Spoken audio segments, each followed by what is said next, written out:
Essa aberração, esse Frankenstein, esse pedaço pretensioso que eles tiveram a coragem de chamar de filme Homem-Aranha. Longe de casa. Tipo, você tá de brincadeira, né? Era pra ser engraçada, tá brincando com a minha cara. Não, não é, é só vergonhosa. Às vezes ele quer ser uma comédia adolescente sem ser engraçada, com piadas forçadas no estilo que só a Marvel consegue nos dar, piadas que não servem pro plot e simplesmente tomam o tempo de tela dos personagens, desperdiçando o potencial do filme de tão bizarras e sem graça que as piadas são. Eu não concordo com o mate do passado.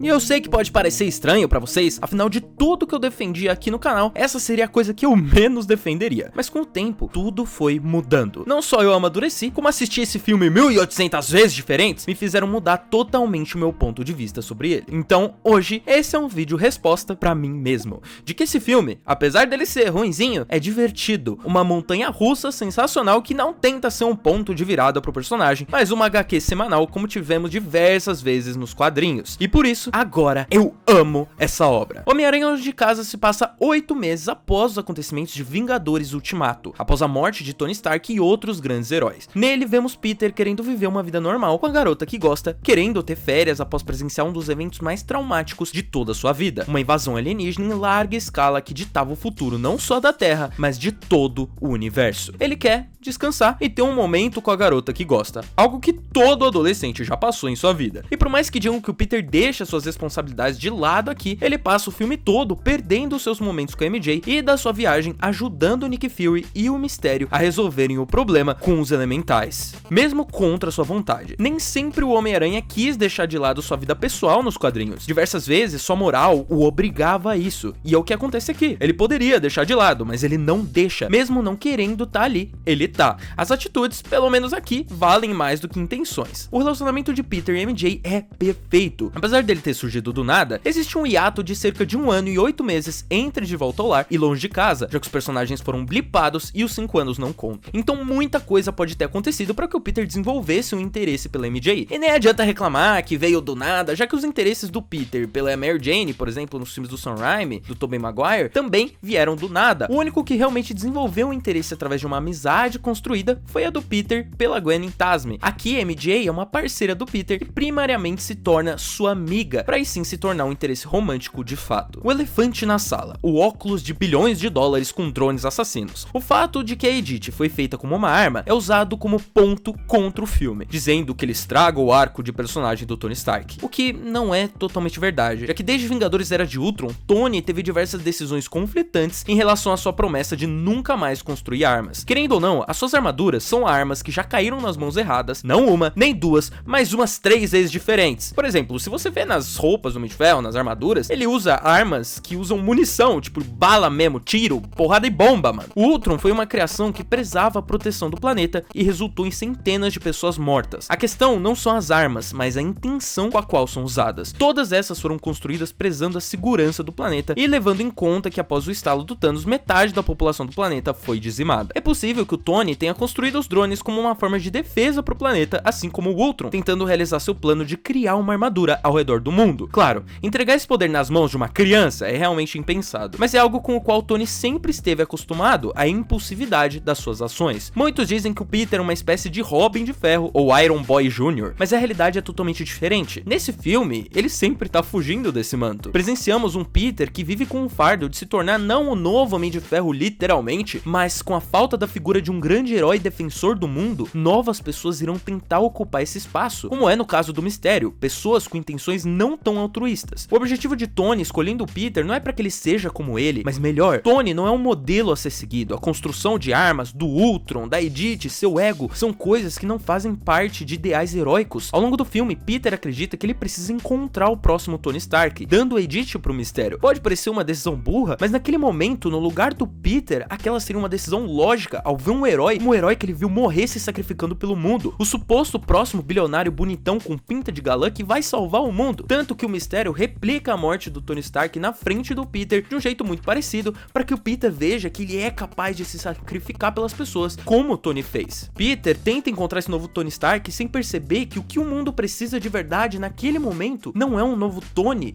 mas um novo herói de uma nova geração, alguém melhor, alguém capaz de trazer esperança novamente para um mundo abandonado e perdido que perdeu seus maiores heróis. Peter não é como Tony e nunca vai ser, ele é o Homem-Aranha. Tanto que uma das cenas mais ridicularizadas do filme é perfeita, a que a música Back in Black do AC/DC toca e o Peter confunde com Led Zeppelin. Essa cena prova de uma vez por todas que Peter não é o Tony, mas alguém totalmente diferente, com as suas próprias especialidades e gostos, para se tornar o novo maior herói da Terra. Muitos dizem também que Peter aprende nesse filme o mesmo que ele aprendeu no anterior, mas não é verdade. Em De Volta ao Lar, Peter descobre que não precisa se tornar um grande herói ainda. Ele estava no primeiro ano do ensino médio, ele precisava crescer aos poucos e não ter a vontade desesperada de todo jovem de se tornar o maior de uma vez, e aceitar que naquele momento ele só seria o amigão da vizinhança. Em Longe de Casa, Peter precisa lidar com a ideia de que ele é muito além de um herói pequeno, mas um grande herói capaz de coisas grandes, que não precisa deixar de cuidar da vizinhança para lutar contra grandes problemas, já que ele pode fazer os dois. O Homem-Aranha sempre fez isso quando ele foi amadurecendo nos quadrinhos. Mistério é um vilão sensacional, ele é sádico, estrategista, suas intenções são bem colocadas e fazem sentido dentro desse universo. Apesar do filme não discutir muito como Tony Stark foi responsável por destruir a vida dele, e aqui o Mistério serve como esse antagonista que força o Peter a confrontar esse legado ruim do Tony, mesmo que de certa forma, infelizmente, superficial. Uma das melhores cenas do filme é a cena sensacional do rap dentro da nave, com Peter explodindo sobre como ele se sente tendo que levar esse peso nas costas de ser o próximo Homem de Ferro, e que pra muitos pode ser bobo, mas nesse universo faz sentido e é algo que todos nós fazemos. Nós nos comparamos com pessoas que admiramos, nossos mentores, pais, parentes, levando o peso de ter que ser como eles, olhando pra outras pessoas e sentindo que nunca seremos tão bons quanto elas. Peter passa pelo aprendizado de que, acima de tudo, ele não precisa ser como o Homem de Ferro, porque ele não é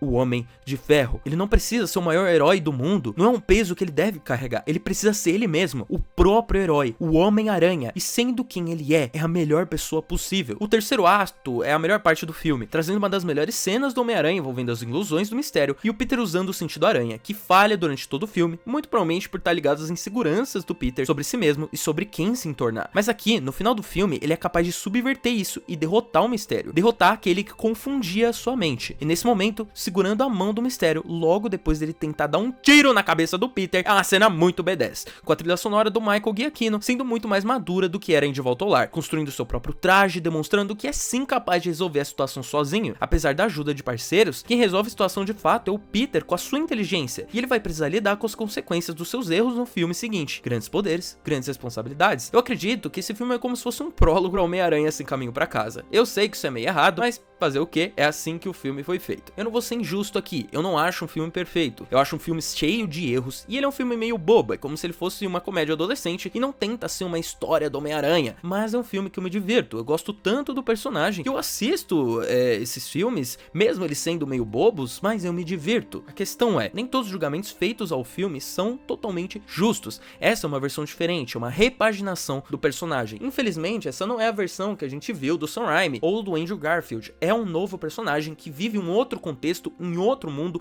com outros personagens. E como eu já expliquei no vídeo falando de Homem-Aranha de Volta ao Lar, tem muita coisa boa nessa interpretação do personagem, dele vivendo nesse mundo do MCU como um jovem da geração Z, enfim, é super legal, eu gosto bastante particularmente. Não é minha versão favorita, minha versão favorita é a do Andrew Garfield, mas com certeza a do Tom tá em segundo lugar, sim, eu prefiro ela do que o do Tobey Maguire, mesmo sabendo que a do Tobey é melhor, sim, e isso é um fato indiscutível. Enfim, espero que vocês tenham gostado do vídeo, espero que o Mate do passado não queira estar tentando me matar agora, e que vocês também não queiram me matar, porque eu mudei de opinião. Enfim, fiquem bem e até mais.